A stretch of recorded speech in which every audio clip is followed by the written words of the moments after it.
Hola, ¿cómo están? Yo soy Marcelo Mesa, el doctor Chelo, estudiante de cuarto año de medicina, y el día de hoy hablaremos acerca de las úlceras por presión y toxicodermias. Primero veremos la definición y causas del síndrome de Steven-Johnson y la necrólisis epidérmica tóxica, patogénesis del síndrome de Steven-Johnson y la necrólisis epidérmica tóxica, manifestaciones clínicas de estas enfermedades, la definición de úlcera por presión y sus causas, así como la patogénesis y grados de las mismas. Con respecto a la definición y causas del síndrome de Steven-Johnson y necrólisis epidérmica tóxica, son enfermedades mucocutáneas raras, agudas y pueden comprometer la vida del paciente. Se deben a efectos adversos de medicación, que lleva a la muerte celular programada o apoptosis de queratinocitos, ¿sí? Que son las células de la epidermis. Entonces, si es que se desea ver mucho más a fondo el tema de necrosis, apoptosis, aconsejo revisar el video de muerte e injuria celular que hay en el canal. Entre las manifestaciones típicas de estas enfermedades tenemos la fiebre alta, dolor de la piel, astenia, debilidad. Las medicaciones más frecuentemente asociadas a estos trastornos vienen a ser el allopurinol, antibióticos y anticonvulsivantes aromáticos.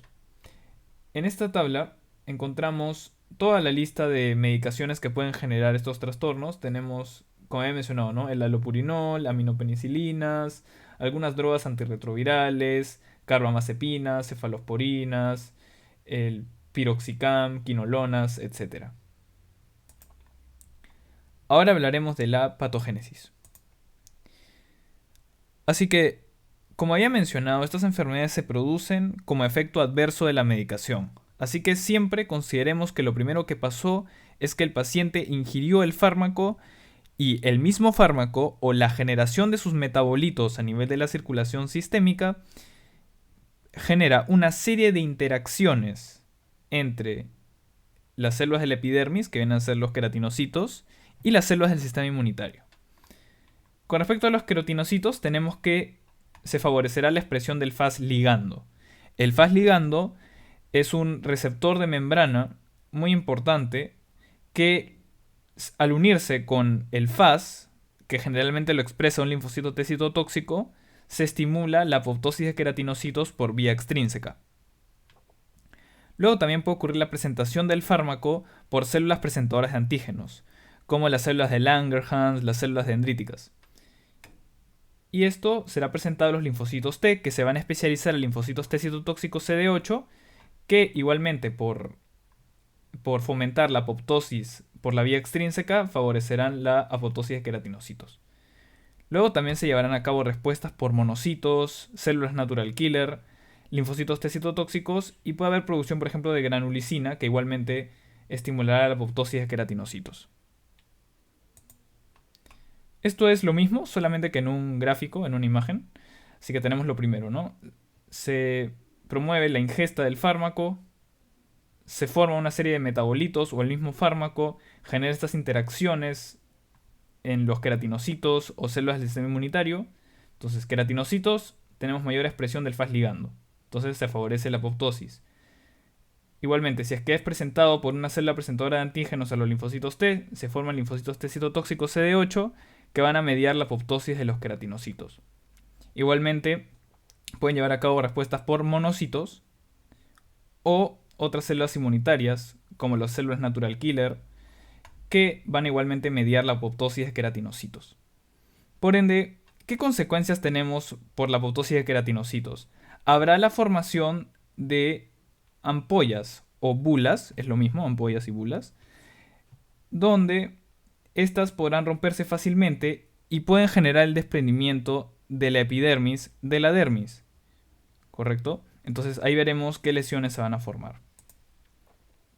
Con respecto a las manifestaciones clínicas, vemos que en la piel las lesiones iniciales son máculas eritematosas, color rojo oscuro o violáceo, como estamos viendo por acá.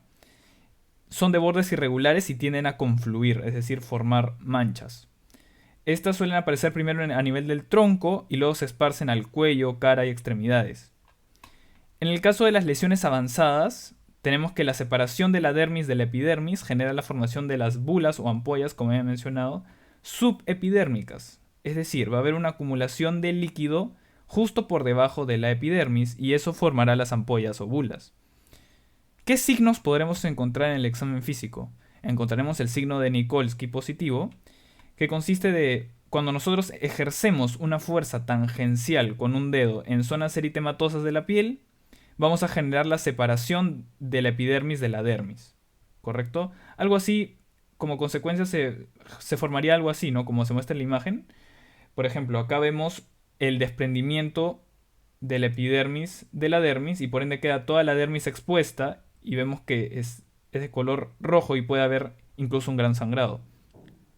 También encontraremos el signo de Asbow-Hansen, que viene a ser que la presión leve, por ejemplo con el dedo pulgar, de las ampollas esparce el líquido de las mismas lateralmente.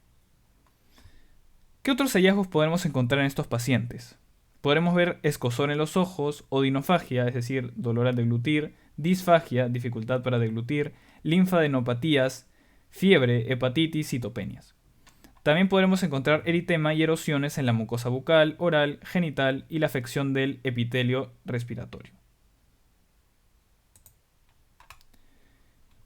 ¿Cómo nosotros podemos diferenciar el síndrome de Stevens-Johnson de la necrólisis epidérmica tóxica? Pues para esto requerimos de la valoración de la extensión de las lesiones y por ende usaremos la regla de los 9 de Wallace. Si es que el compromiso de la piel es menor del 10%, se hace el diagnóstico del síndrome de Stevens-Johnson. Si es que el compromiso de la piel va de 10 a 30%, se dice que hay sobreposición entre el síndrome de Stevens-Johnson y necrólisis epidérmica tóxica. Y si es que el porcentaje de piel comprometida supera el 30%, se hace el diagnóstico de necrólisis epidérmica tóxica. Una complicación típica de esta enfermedad viene a ser la insuficiencia cutánea. La insuficiencia cutánea es una situación de emergencia, ya que la piel no va a poder llevar a cabo sus funciones, como hemos revisado previamente en el video de funciones de la piel. La piel ya no tendrá capacidad de termorregulación corporal, tampoco podrá evitar la pérdida de líquidos, electrolitos, proteínas, y tampoco podrá prevenir el ingreso de microorganismos, ¿correcto? Como ya hemos mencionado, se pierde gran parte de epidermis, entonces eso hace que la piel no pueda protegernos, ¿no? Como barrera epitelial, y por ende ayudaría a que microorganismos puedan ingresar.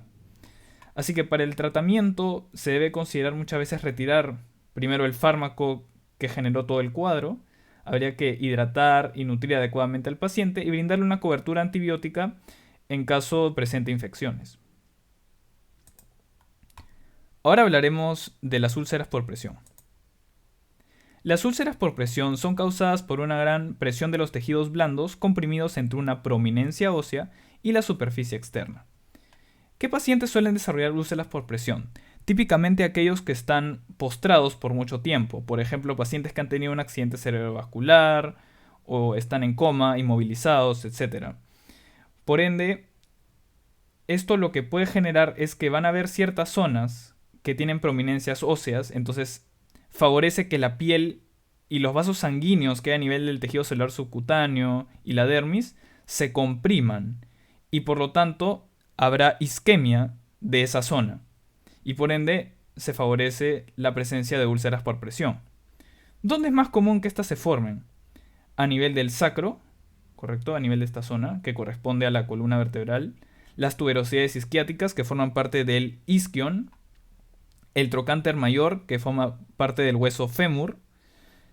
Los talones y malleolos laterales. Es menos común que se formen a nivel del codo, escápulas y del hueso occipital. Entonces esto es lo mismo, solamente que en una imagen vemos que de forma más común se generan en el sacro, tuberosidades isquiáticas, a nivel de los talones, malleolos laterales, trocánter mayor. Y de forma menos común en el codo, escápulas y hueso occipital. Con respecto a la etiología y patogenia, aquí van a participar múltiples factores que van a favorecer la presencia de las úlceras. Tenemos la presión externa, las fuerzas de cizallamiento, la fricción y la humedad. El factor más importante que ayuda a la formación de las úlceras viene a ser la presión externa. Cuando hay presión externa, consideremos que es una fuerza perpendicular a la superficie que está en contacto en este caso con, por ejemplo, la camilla.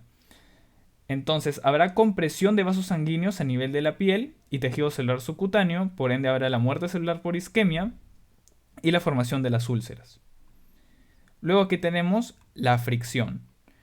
La fricción viene a ser una fuerza paralela, correcto, a la superficie que está en contacto, pero que va del lado contrario. Me explico. Si es que estamos moviendo a un paciente que está echado hacia el lado derecho, la fricción, la fuerza de fricción va a ir hacia el lado izquierdo y por ende genera como un roce, ¿correcto? Este roce genera daño directo del estrato córneo y por ende favorece la formación de las úlceras. Luego tenemos las fuerzas de cizallamiento, que viene a ser así una combinación entre la presión externa y la fricción.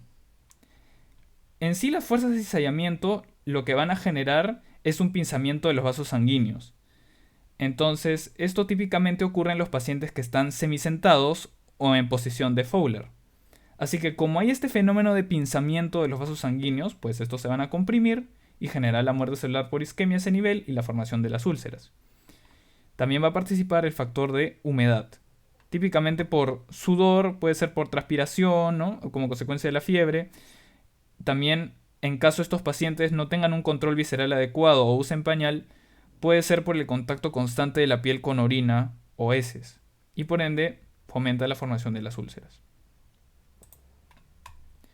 Con respecto a la clasificación, tenemos 4 estadios. Estos estadios no son necesariamente secuenciales. Esto quiere decir que no necesariamente del estadio 1 uno va a progresar al estadio 2, luego 3, 4. No. Así que vamos a describir cada uno de ellos. En el estadio 1, meramente vamos a encontrar un eritema a nivel de la piel. Es decir, la piel de la zona con la prominencia va a estar marcadamente roja. ¿Correcto? O puede estar incluso llegando hasta violácea. Lo característico de este eritema es que no desaparece a la digitopresión. Y obviamente la zona comprometida de la piel va a estar caliente. Luego, en el estadio 2 hay compromiso de la epidermis, de la dermis o ambos. Entonces, igualmente en la zona encontraremos eritema, ¿no? Un incremento del calor. Y no se habrá comprometido el tejido celular subcutáneo. En el estadio 3 vemos que ya se comprometió por completo la piel, el tejido celular subcutáneo, y no llega a comprometer la fascia que rodea el músculo. Y por ende, típicamente estas úlceras grado 3 tienen un aspecto como si fuera de cráter y tienen una base necrótica. Con respecto al estadio 4, tenemos que ya se ha perdido la piel, tejido celular subcutáneo, la fascia del músculo, el músculo incluso llegando a comprometer el hueso. Así que las úlceras de estadio 4 ya son muy complicadas y requieren de un abordaje también quirúrgico. ¿Cómo podemos prevenir estas úlceras por presión? Pues simplemente cambiando de posición al paciente cada cierto tiempo. ¿Qué complicaciones podrían tener las personas que tienen úlceras por presión? Pues puede ser que ocurra una infección a nivel de la úlcera y por ende es importante siempre evaluar si es que esta úlcera tiene secreciones. Por ejemplo, secreción purulenta. Entonces eso estaría asociado a que una bacteria, por ejemplo, infectó la zona y por ende pues se requiere dar un tratamiento acorde al patógeno, ¿no? Luego puede haber osteomielitis, es decir, inflamación del hueso, endocarditis, ¿correcto? O sea, una inflamación a nivel del endocardio del corazón, porque el hecho de que haya una úlcera favorece que los patógenos puedan ingresar fácilmente, por ejemplo, a vía sanguínea y llegar hasta el corazón. También puede haber sepsis, ¿no? Un estado de inflamación generalizada que afecta a múltiples órganos, etc. Y puede haber formación de fístulas, es decir, comunicaciones donde no debería haberlas. Muy bien, esta es la bibliografía que consulté para la realización de este video. Espero que te haya servido. Dale like, suscríbete y ya nos vemos en el próximo video.